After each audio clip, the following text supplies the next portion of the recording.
जैसा कि आप सब जानते हैं कि 12th क्लास का जो एग्ज़ाम है वो इंग्लिश का, वही जो क्लास है वो 10th की, ये बहुत इंपॉर्टेंट होने वाली है और उसमें सबसे ज़्यादा जो चीज़ें आती हैं वो होती है कौन सी? इंग्लिश की। और इंग्लिश के क्वेश्चन आंसर तो हर कोई पढ़ाता है, समझते हैं, सब कुछ चीज़ें हैं, लेकिन इंग्लिश के क्वेश्चन आंसर्स के साथ जितनी भी जो चीज़ें आती है ग्रामेटिकल पोर्शन में, वो एक के बाद बैक टू बैक में पार्ट फर्स्ट पार्ट सेकेंड ऐसे करके और आप लोगों के लिए वीडियोस डालने वाला। ये फैक्ट मार के चलना कि 10th 12th 8th जितनी भी जो एग्जाम्स होती हैं, चाहे वो एमपी गवर्नमेंट की हो, चाहे सीबीएसई की हो, एनसीईआरटी किसी भी की एग्जाम हो, वो जितने भी जो वीडियोस हैं वो सब एक से बढ़कर एक होने वाले हैं। इसमें एक पोर्शन आता है, किसी को 10 मार्क्स, किसी का 15 मार्क्स, किसी का 20 मार्क्स के भी है तो कि आते हैं। तो उसमें पहला क्वेश्चन हम लोग करने वाले हैं 2 डायरेक्टेड। जनरली ये जो सेक्शन होता है वो सेक्शन सी होता है। अब इसमें देखें आप लोग किस तरीके से होगा, मैं बताऊंगा आपको। अब इसमें जैसे फर्स्ट क्वेश्चन जो दिया है वो फर्स्ट क्वेश्चन के साथ जैसे यहाँ पर लिखा सी यूजुअली इंग्लिश, अब इसमें कौन सा आना है?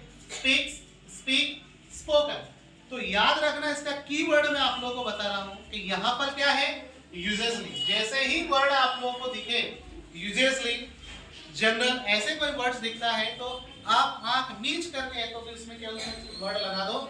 Speaks. She usually speaks English. Is it clear? Then next देखिए आप लोग, I dated this here since 2015। तो live, living, have been living. याद रखें आप लोग कि उनसे कौन सा वर्ड इसके अंदर आने वाला है। तो इसमें यहाँ पर जो आएगा वो होगा हैव बीन लिविंग। कैसे? तो सिंस और फार का जो यूज आप लोगों को आपके टीचर्स ने बताया होगा, हम लोगों ने भी क्लासेस में आप लोगों को बताया कि सिंस और फार कहाँ लगता है, तो वो होता है present perfect continuous, past perfect continuous tense और फ्यूचर परफेक्ट कॉन्टिन्यूअस टेंस के अंतर्गत आता है। तो यहाँ पर आप देख सकते हैं कि यहाँ पर लिखा है सिंस, तो यहाँ इसके लिए जब कीवर्ड बनेगा वो आएगा आई हैव बीन। तो यहाँ आप लोगों को फिलअप करना आई हैव बीन। नेक्स्ट जो नेक्स्ट थर्ड वाला जो सेंटेंस है, did you read dated as book today any some much. तो आपको आपके टीचर ने बताया होगा कि जैसे ही अगर कोई इंटरोगेटिव होता है तब क्या लगना है, सिंपल सेंटेंस होता है तब क्या लगना है, इंटरोगेटिव होता है तब क्या लगता है। तो याद रखना, जब भी पॉजिटिव सेंटेंस होता है या सिंपल सेंटेंस होता है, जनरली वहां सम का यूज करते हैं। तो इस सेंटेंस के अंदर आप देखो कि डिड यू रीड, क्या आपने कोई पुस्तकें पढ़ी? बुक टुडे, आज। तो एनी सम मच, तो यहाँ पर आ जाएगा any. Did you read any book today?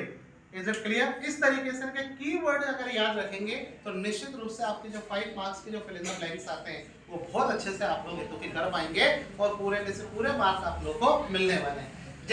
Next देखें आप लोग, my mother is MSc from merit university. अब इसमें देखें सब इन द ब्लैंक्स में क्या करना है आपको? ए एन द का यूज करना। आर्टिकल, आर्टिकल का मैंने एक बहुत अच्छा वीडियो बनाया है, उसको बहुत ध्यान से आप लोग देख लेना।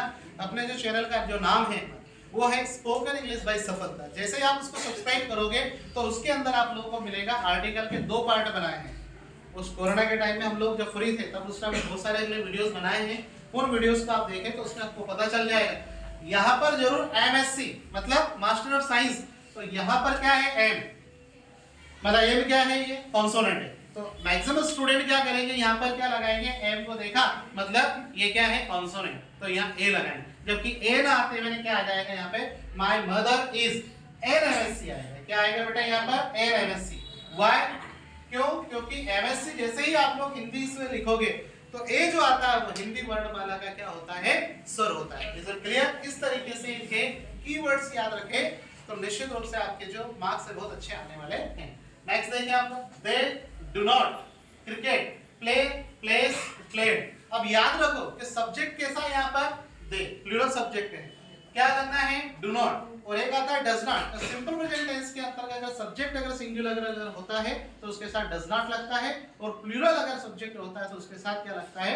Do not. और जब भी डज नॉट या डू नॉट लगता है तो वर्ब का क्या आता है वहां पर? फर्स्ट फॉर्म, याद रखना। तो दे डू नॉट क्रिकेट, तो प्ले, प्लेस या प्लेड, तो यहाँ पर क्या आ जाएगा? Play. Is it clear? Okay, ठीक है। आप तो की लाइक और सब्सक्राइब करें। स्पोकन इंग्लिश बाय सफलता के नाम से कि YouTube पर एक चैनल है जो उसको आप अच्छे से देख सकते हैं और कर सकते हैं। तो ये जो चीजें हैं आप लोगों को जो अभी हम लोगों ने जो बताई हैं इसको इस टाइप से आया तो कि कर सकते हो, समझ सकते हो।